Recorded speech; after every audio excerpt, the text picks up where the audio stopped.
बदलती रही है। ये इस विशाल ब्रह्मांड में अपने लिए एक बहुत ही अनोखी स्थिति हासिल करने के लिए विकसित हुआ है।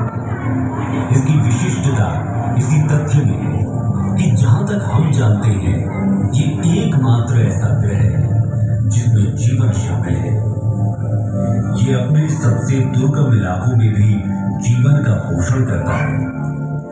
एक प्रजाति के लिए जो रहने लायक नहीं हो सकती, वो दूसरे के रहने और पनपने के लिए आदर्श घर और निवास स्थान है। इस पृथ्वी पर जीवन की कई सारी प्रजातियां हैं, जिसमें कि हम सभी का नाम भी नहीं ले पाएंगे। सभी प्रजातियां एक दूसरे के साथ अंतरंग संबंध में रहती हैं और पनपती रहती हैं। हर एक अपने अस्तित्व और प्रसार के लिए दूसरी पर निर्भर रहती है। अरबों वर्षों में हमारी पृथ्वी विस्तार करते रहने वाले ब्रह्मांड में लड़खड़ाते हुए उस पर संपूर्ण जीवन के लिए एक जीवंत अंतरिक्ष यान बन गई है। इस अंतरिक्ष यान के 2/3 हिस्से पानी में ढके हुए हैं और इसी ने इस ग्रह को उसका नीला रंग दिया। यहाँ पर जीवन के प्रथम रूप दिखाई दे। समुद्र के सबसे गहरे बिंदु ताकि जीवन के मूलभूत निर्माण खंड बनाए गए थे। पृथ्वी लगातार बदलती रही है। ये इस विशाल ब्रह्मांड में अपने लिए एक बहुत ही अनोखी स्थिति हासिल करने के लिए विकसित हुआ है।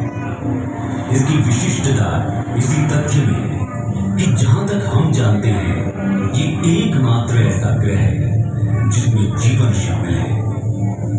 ये अपने सबसे दुर्गम इलाकों में भी जीवन का पोषण करता है।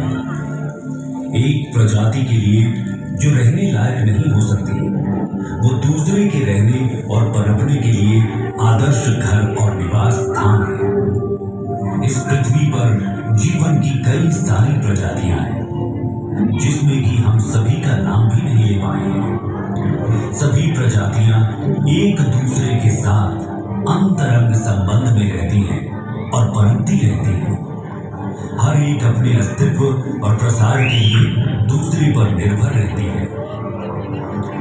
अरबों वर्षों में हमारी पृथ्वी विस्तार करते रहने वाले ब्रह्मांड में लड़खड़ाते हुए उस पर संपूर्ण जीवन के लिए एक जीवंत अंतरिक्ष यान बन गई है।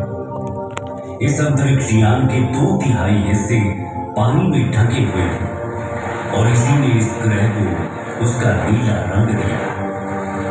यहाँ पर जीवन के प्रथम रूप दिखाई दिए। समुद्र के सबसे गहरे बिंदुओं से जीवन भूमि और सबसे ऊंचे पहाड़ों की ओर चला गया। पृथ्वी की गहराई में इसकी गर्म मैंटल और फिर बाहरी और आंतरिक कोर स्थित है। वहां का तापमान लगभग 5400 डिग्री सेल्सियस होने का अनुमान है, जो सूर्य की सतह के तापमान के लगभग बराबर है। ऐसा माना जाता है कि पृथ्वी का आंतरिक कोर धीरे धीरे बढ़ रहा है, क्योंकि आंतरिक कोर की सीमा पर तरल बाहरी कोर पृथ्वी के आंतरिक भाग के क्रमिक शीतलन के कारण प्रति अरब वर्ष लगभग 100 डिग्री सेल्सियस पर ठंडा और ठोस हो जाता है। पृथ्वी के आंतरिक और बाहरी कोर में निर्मित कन्वेक्शन करंट्स अर्थात हमारे ग्रह के चुंबकीय फील्ड्स का निर्माण करते हैं। ये हमारे ग्रह के चारों ओर के चुंबकीय क्षेत्र ही है, जो हानिकारक विद्युत चुंबकीय विकिरण को हम पर हमला करने से रोकती है। कल्पना कीजिए, यदि मात्र एक दिन के लिए भी ये मैग्नेटिक फील्ड्स न होती, तो सारा का सारा जीवन नष्ट हो गया होता।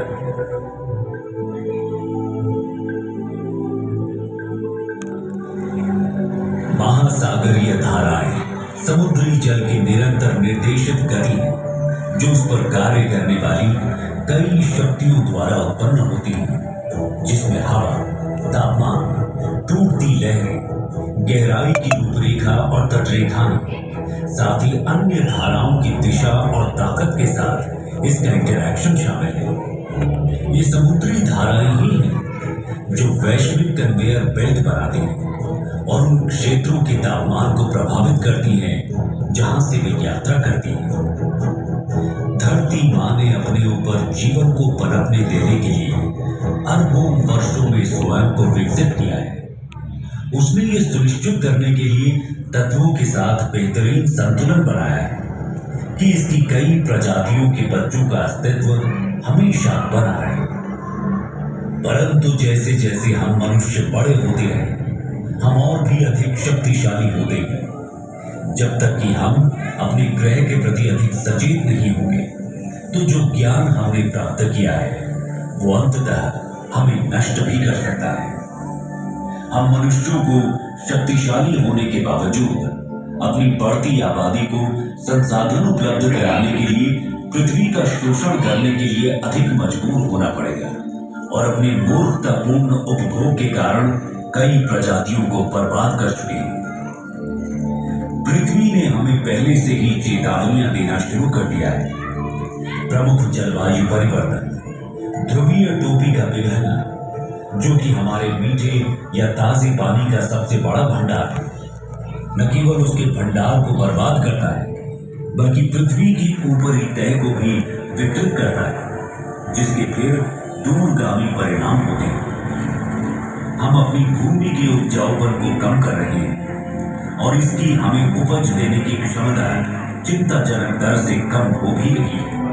बढ़ती जनसंख्या के साथ आने वाले भविष्य में भोजन की कमी होना स्वाभाविक है, जिससे दंगे, युद्ध और अंततः संपूर्ण विनाश होगा। अभी भी समय है, जाग जाए। ये हमारा एकमात्र घर है। धरती मां ने हमें जीवित रहने के लिए बहुत कुछ दिया है। इस दुनिया में सभी के लिए पर्याप्त है, लेकिन एक आदमी के लालच के लिए कभी भी पर्याप्त नहीं होगा। आइए आज हम सब ये प्रतिज्ञा कर सुनिश्चित करें कि हम इस ग्रह को और भी अधिक सचेत बनाएंगे।